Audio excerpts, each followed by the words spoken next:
Hei, peili on minäkuvan ja itsetietoisuuden kehittämiseen tarkoitettu materiaali.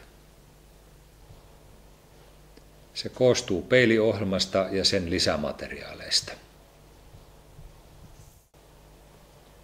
Peilin ohjaajan opas sisältää opettajalle tai ohjaajalle toimintaohjeita ja vinkkejä ohjelman yhteensä 35 kokoukseen. Ne muodostavat peiliohjelman rungon. Kokoukset on jaettu 5 eri teemaan. Teemat on helppo löytää oppaasta samoin kuin osallistujan tehtävävihkosta tunnusvärinsä perusteella. Selkokielistä tehtävävihkoa käytetään kokousten jälkeen tai niiden aikana aiheiden kertaamiseen ja syventämiseen. Vihkossa on eritasoisia tehtäviä osallistujan taitojen mukaan.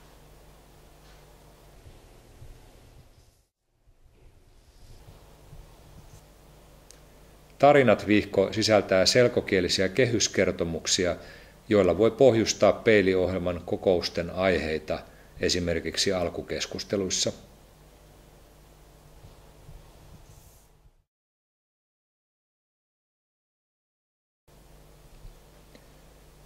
Peiliin kuuluu myös 2 erilaista peliä, peililautapeli ja peilarikorttipeli.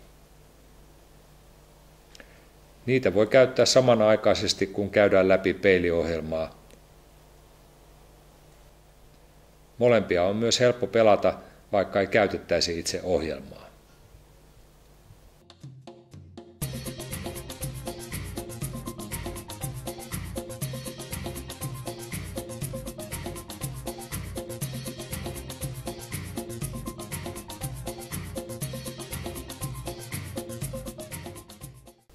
Peililautapeliin voi osallistua enimmillään 6 pelaajaa. Pelin ideana on kerätä palkintopokaaleja, joita pelaaja saa vastaamalla oikein pelin aikana esitettyihin kysymyksiin. Kysymykset käsittelevät samoja aiheita, joita käsitellään myös peiliohjelmassa. Mitä tarkoittaa, että ihminen on pettynyt? Jos hävii, onko peili? Oikein. Jos pelaaja vastaa oikein, niin hän voi siirtää 1 palkintopokaalin pelilaudan keskeltä omaan palkintoruutunsa pelilaudan reunalle. Voittaja on se, joka ensimmäisenä on saanut siirrettyä kaikki 8 pokaaliaan palkintoruutuun.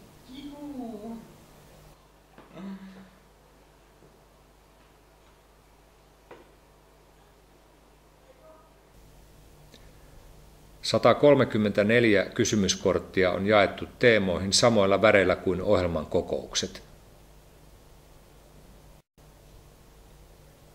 Peilaripelissä on 100 väitettä erilaisista elämäntilanteista. Ne liittyvät myös peiliohjelman teemoihin. Peliä voi yhtä aikaa pelata 5 henkilöä. Peliin tarvitaan myös tuomari.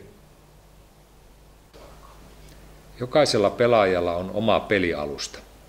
Olen ylpeä itsestäni heikkouksistani Vuorollaan pelaaja nostaa 1 kortin ja miettii, mitä mieltä hän on kortissa kerrotusta tilanteesta. Jos hän on sitä mieltä, että kortissa mainittu asia on oikein, hän asettaa kortin alustallaan vihreän ympyrän päälle.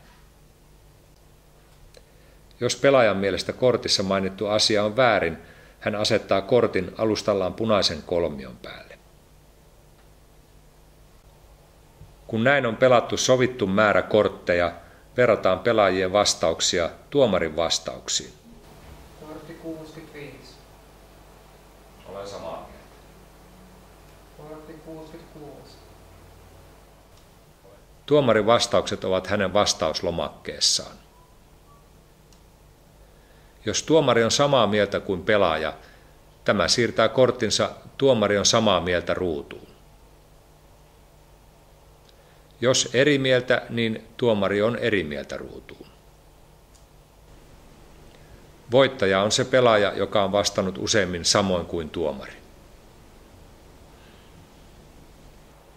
Peliä voidaan käyttää myös keskustelun pohjana ilman, että pelataan voitosta.